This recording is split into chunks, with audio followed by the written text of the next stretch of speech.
Born in 1946 in France, in a small village. And travel has always been a big part of my life as soon as I could get away from home. Eventually I ended up here totally by chance. As a kid, I kind of dreamed of being either an artist or an architect, but my family didn't have very much money. My dad was just a teacher, my mom was a stay-at-home mom. And I was supposed to do something practical, I suppose. I was educated as a mechanical engineer, and I picked a job with a company that did oil research, and I knew they would send me somewhere. I worked in Spain, I worked in Germany a little bit, in the Far East, in Indonesia, in the bush in New Guinea, and so forth. And then one day got tired of working, basically, and had saved some money, so we decided with a friend to buy a camper and equip it and ship it to New York and drive to Brazil, which we did in 1972. Happened to drive through Birmingham. This guy said, I know French girl here, so we stayed another day, and he took us to meet the French girl, and she was my wife's best friend. She's the reason I came back here, she's the reason I stayed here. She's pretty much been the beacon in my life. 45 years later, I'm still here, and I've done all kinds of things over those years. I suppose some wife would have say, you know, well, go out and get a real job or whatever, you know, but she kind of let me pretty much play and do, you know, and do my thing. So when I came here, I wasn't an artist, and I ended up being an artist. And went through a lot of different stages, you know, before I actually became an artist. Yes. When I moved here, basically, my wife had just bought an old house in Forest Park. I spent probably 3 years basically scraping the paint and redoing the house and painting and all that stuff. And in the process, since we didn't have very much money and we couldn't find furniture we liked, I ended up making most of my furniture for the house. And that kind of got me into the decorating business. And that lasted for a while, but I suppose I have that bug to try different things, you know. I just kind of decided I wanted to be an artist. Starting about in '81, painting flowers, and then going to painting little groups of objects, small buttons, tiny little things, just almost abstract paintings, basically, but being photorealistic at the same time.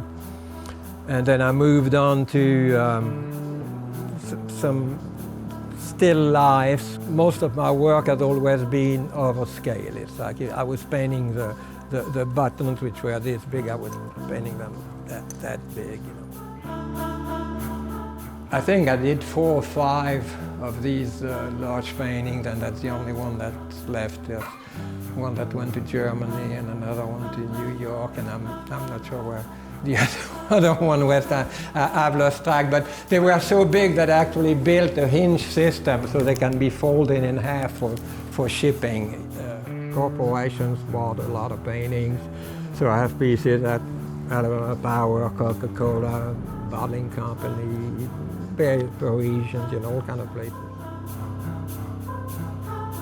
The idea is to find something that's interesting, and usually, especially traveling, you realize everyday objects are beautiful. You've got colors and stripes and patterns and all those peeling paint textures. I mean, you can still find that in the background of my work, you know, to this day.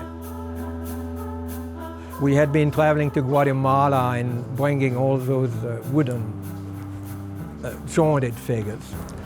And then I did that triptych piece, which was kind of my, I suppose, masterpiece in a way. I put everything in there. It was done in the traditional European triptych style, meaning that it closes completely. So the outside is very neutral. All of a sudden, all that color jumps at you. And I use a technique that's similar to what watercolor does, except it's oil, basically, and I use very transparent paints, which allows the colors to glow, just like, being reflected from the white of the canvas. When I finished it, the question is, what do I do now, to do better? I mean, I probably spent more than 6 months on this piece. Anyway, it took forever to paint, and I think I just OD'd on there and had to do something else. I went to the library. At the time there was no internet yet, and did some research on sculpture generally, just trying to. I've always worked that way. Since I didn't go to art school, I had to educate myself. The inspiration going back to those Guatemalan jointed figures, I decided I was going to do some of those, but my own way with different material, not just using wood. So I started, like upholstering part of them. I had done upholstery, of course, when I was building furniture. And then at the time, I had thought of building a house with inspiration from, Italy, Spain, France, Mexico, Guatemala, pretty much everywhere we had been in the Mediterranean world, but with the idea of the courtyard, obviously from Mexico. So I've built this house with my own hands, pretty much. When the house was finished, we moved in, and I decided I was going to build an airplane. Of course, I didn't want to build a regular plane like they do now, plastic. I don't like plastic, so it had to be an old-fashioned wood and fabric plane. After building the plane, which was done in about 2008, I think, I wanted to get back to doing art, but I didn't want to do the same thing again. In some ways, I don't know if I had to define my taste, because it changes. I just like the unusual, I suppose, and I don't mind being different. That's something, most people like to conform, and I guess I'm basically an anti-conformist at heart. I have bipolar disorder, which means I have that, cycles of up and down. I'm also sensitive to the light and the length of the days, like seasonal, whatever they call it, seasonal. So I know, I get high in the spring, and then start going down in the fall, and usually Christmas is the low point. Many projects I've ended up abandoned around Christmas time, because in order to get started back up, I have to figure out a new exciting project. So the old project got dropped.